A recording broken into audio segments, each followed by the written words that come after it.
Olá, pessoal, dando início aqui à apresentação do projeto integrador em computação 4, né, intitulado A Importância da Inteligência Artificial e do Aprendizado de Máquina na Análise de Dados no Setor de Supermercados. Né, o projeto está vinculado à Universidade Virtual do Estado de São Paulo.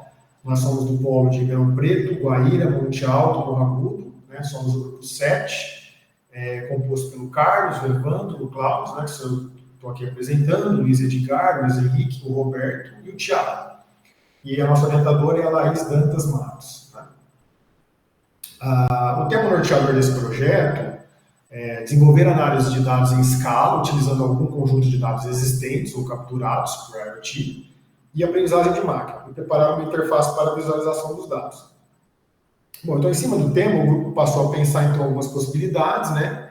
E chegamos então em algumas ideias, sendo as duas principais utilização de redes neurais do tipo MLP, né, Multilayer Perceptron, para classificação de imagens, provavelmente da área de saúde, né? Então aqui a gente tem uma imagem de que seria uma rede Multilayer Perceptron, né, com as entradas, né, os neurônios da camada oculta, os neurônios da camada de saída, né? E a outra ideia, que era utilizar o algoritmo a priori, né, que ele gera regras de associação, em base de dados transacionais, né, para fazer relação entre compras de produtos, seja da área de comércio, seja da área de serviços, né, e no caso o grupo acabou optando por utilizar o algoritmo a priori, então, e gerar as regras de associação em alguma base de dados. Bom, a partir daí, então, a gente começou a busca pela base de dados, a gente tinha algumas possibilidades, que eram empresas nas quais os integrantes trabalham, né, alguns dados das empresas, fontes como o Kaggle, né, Drive Data, entre outros. E a gente acabou optando por uma base de dados do Kaggle, né, que é uma comunidade de ciência de dados. A base de dados está presente aqui nesse link, né, e ela tem informações sobre transações de supermercados, né, de alimentos, né, na verdade, produtos que o supermercado vende, né, não só alimentos.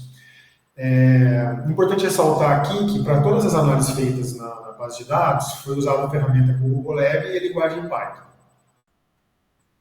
Bom, e qual é a relevância, então, escolhido aí a parte de supermercados, né? Qual que seria a relevância para a comunidade ou para a empresa, né, que está recebendo essa análise ou que pode se utilizar dessa análise?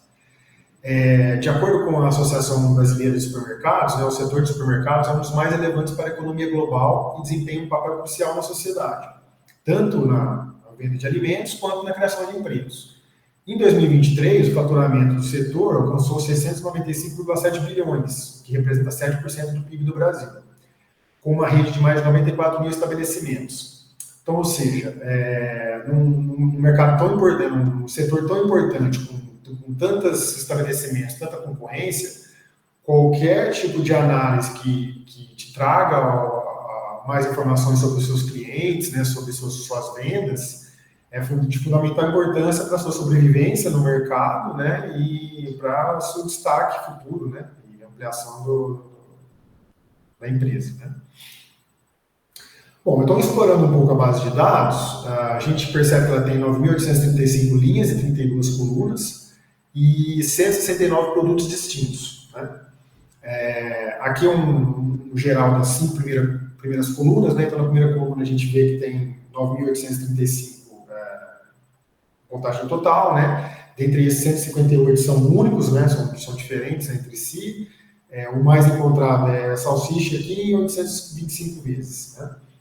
E isso também vale para os outros, por exemplo, dos próximos 3 aqui, o mais encontrado aqui nas 3 colunas, na segunda, terceira, quarta, é o leite integral, e na quinta coluna aqui é o pãozinho, né? Isso aqui vai até a 32ª coluna, isso aqui é só uma visão geral dos dados.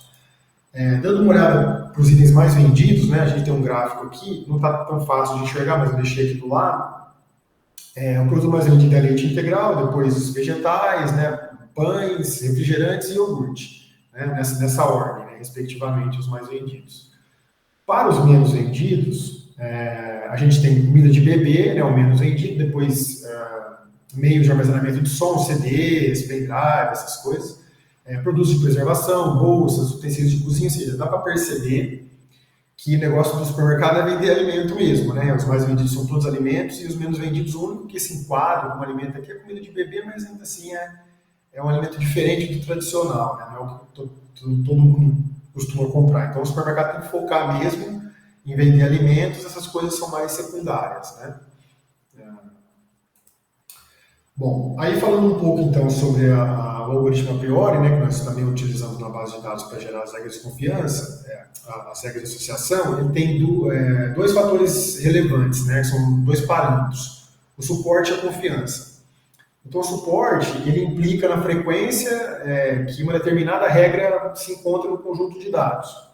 E a confiança, por outro lado, é o número de vezes que um produto aparece na compra junto com o outro, né, na transação junto com o outro. Em base de dados muito grandes, com muitos itens únicos, né, itens diferentes, é normal que o suporte fique baixo, porque são 169 itens únicos. Então, se cada um aparecesse com a mesma porcentagem, seria menos de 1% cada um. Então, nesse tipo de base de dados, é normal que o suporte realmente ele fique baixo. Então, é interessante que a gente trabalhe com a confiança como o parâmetro mais importante, né, da regra. E aqui nós utilizamos 35% queremos uma regra que, pelo menos, quando um produto é vendido, o outro é comprado junto mais de um terço das vezes, né? Pelo menos 35% das vezes. Então, a gente conseguiu gerar com esses parâmetros, né, um número de associações perto de 20, 19. Aqui eu trago as 6, né, primeiras, e entre elas estão as que têm os 3 maiores índices de confiança. Então, é só para a gente ver aqui, por exemplo, quando o leite integral é vendido, em mais de 50% das vezes é vendido junto com manteiga. Quando o leite integral é vendido, em quase 50% das vezes, 49,9%, ele é vendido junto com coalhada. Quando os ovos domésticos são vendidos, em quase 50% das vezes também, podemos dar uma arredondada aqui, 48,1%, compra-se leite integral. Né? Mas temos outras aqui com leite integral, frutas cítricas com outros vegetais.